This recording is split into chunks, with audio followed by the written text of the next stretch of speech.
مسلمان خواتین مشکل حالات میں زندگی گزار رہی ہیں، کشمیر، فلسطین وغیرہ وغیرہ۔ ہندوستان میں پہلے کے فاتح مسلمان بھی غیر مسلم خواتین کو ایسے ہی رکھتے تھے جیسے ہندو یہودی کر رہے ہیں۔ کیا یہ سب اس وقت کی غلطی، کوئی سزا نہیں ہے؟ بی مسلمانوں نے کب ایسے کیا ہے؟ کب ایسے کیا ہے؟ اصولی بات پہ جانا چاہیے۔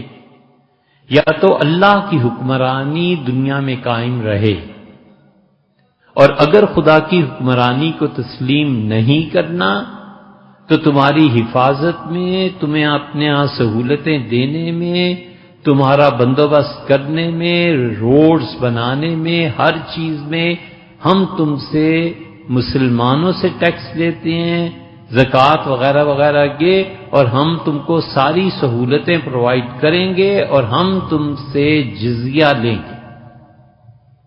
بس اتنی بات۔ اللہ نے فرمایا وہ ہم صاغرون، اور وہ چھوٹے بن کے رہیں گے۔ پاکستان میں کسی بھی قادیانی کو صدارت کا عہدہ نہیں ہے، وزارت عظمیٰ کا عہدہ نہیں ہے، اسمبلی اسپیکر کا عہدہ نہیں ہے، چیف کا عہدہ نہیں ہے، دیے ہی نہیں جا سکتے قانون کے مطابق۔ ہم کہتے ہیں اس لیے کہ آپ کفر پہ ہیں، آپ اسلام میں داخل ہو جائیں، یہ سب چیزیں آپ کا، جیسے اوروں کا حق ویسے آپ کا حق۔ تو اسلام ایک سطح برقرار رکھتا ہے، وہ کہتا ہے کہ ہم اللہ کے دین کو نافذ کریں گے، اور جہاں تم کافر ہونے کے باوجود سمجھتے ہو کہ مسلمان نے کوتاہی کی ہے، دارالقضاء عدالت موجود ہے، عدالت فیصلہ کر دے گی۔ کئی ایک چیزیں ایسی ہیں جو عدالت کے فیصلوں کے ساتھ چلتی ہیں، فرد نہیں کر سکتا۔ مثلا ایک بچہ راہ میں پڑا ہوا ملا، کسی نے اسے پال لیا، اور امر واقعہ میں ایسے ہی ہوتا ہے، بچے کو پالنے کے بعد اسے کاروبار میں فرض کیجئے لگا دیا، اور ہوتا بھی ہے، یہ پڑھا دیا، اور وہ کسی اچھی جگہ پہ پہنچ گیا، 2-4 پیسے کمانے لگا۔ اب اس کا باپ کون ہے؟ شریعت کہتی ہے اسی کا نام لکھ لو جس نے اٹھایا۔ اور حضرت عمر رضی اللہ عنہ کے صرف ایک جملے سے پوری بنیاد بنی ہے۔ امیر المومنین رضی اللہ عنہ نے اس پہ ایک جملہ فرما دیا تھا، اور ان لوگوں نے پوچھا بیت المال والوں نے کہ حضرت بچوں کے پیسے ہم دیتے ہیں تو اس کے باپ کا کیا نام لکھیں؟ تو سیدنا عمر رضی اللہ عنہ کا میرا نام لکھ، ختم ہو گئی بات۔ جو اٹھائے گا وہ اس کا باپ ہے۔ اسی لیے آگے چلیے، یہ بچہ مر جاتا ہے، اس کی وراثت ہے، اللہ جانتا ہے اس کے کروڑوں ہیں یا سینکڑوں ہیں، کتنے بھی، آخر وراثت تقسیم ہونی ہے، کپڑے بھی تقسیم ہونے ہیں، فلاں بھی۔ وہ تقسیم میں، وراثت میں اس بچے کی جو بھی چیزیں ہیں وہ پلٹیں گی اس آدمی کی طرف جس نے اسے اٹھایا ہے۔ باپ کی حیثیت سے کروڑوں روپے اس کے بنتے ہیں، اس کو دو، اس لیے کہ زندگی بھر سے پالا ہے، معاشرے کے تانے سہے ہیں، اپنے خاندان میں بدنامی اٹھائی ہے، لیکن فقہا کہتے ہیں کہ قاضی کی قضا سے یہ ہوگا، خود نہیں کرے گا۔ قاضی فیصلہ دے، لکھ کے دے کہ اس بچے کے والد کا کچھ پتہ نہیں تھا، فلاں نے اس کی پرورش کی ہے، اتنے پیسے چھوڑے ہیں، اس میں اس کا اتنا حصہ بنتا ہے، لہذا دیا جائے۔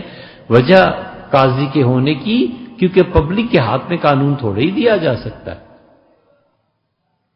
تو قضائے قاضی سے بہت سی چیزیں نافذ ہوتی ہیں۔ تو جب قاضی کی قضا اسلام کے فیصلے کے مطابق ہو تو اللہ کا حکم غالب رہتا ہے، اور قاضی کی قضا وہ جان بوجھ کر غلطی کرے تو ایک کافر اس کے خلاف اٹھ کے مقدمہ کرے، یہ حق ہے۔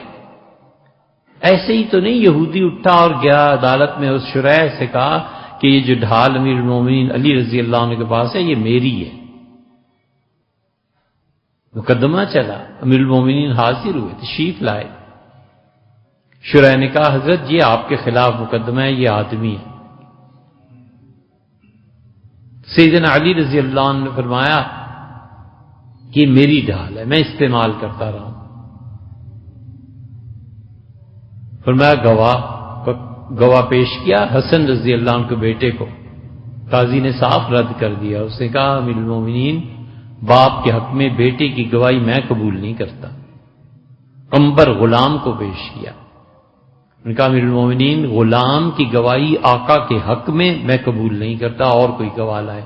سیدنا رضی اللہ عنہ نے کہا اور کوئی گواہ نہیں ہے.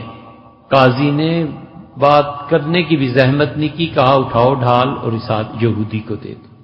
یہودی جب ڈھال باہر لے کے نکلا تو امیر المومنین رضی اللہ عنہ کو تحفہ پیش کیا، چمٹ گیا اور کہنے لگا سیدنا علی رضی اللہ عنہ سے کہ علی، جب تک یہ عدل قائم ہے نا، اس وقت تک تمہاری حکومتوں کو اور تمہاری سپرمیسی کو کوئی نہیں مٹا سکتا. یہ عدالت ہے، یہ چاہیے، عدل چاہیے، انصاف چاہیے، وہ ہے نہیں. اچھا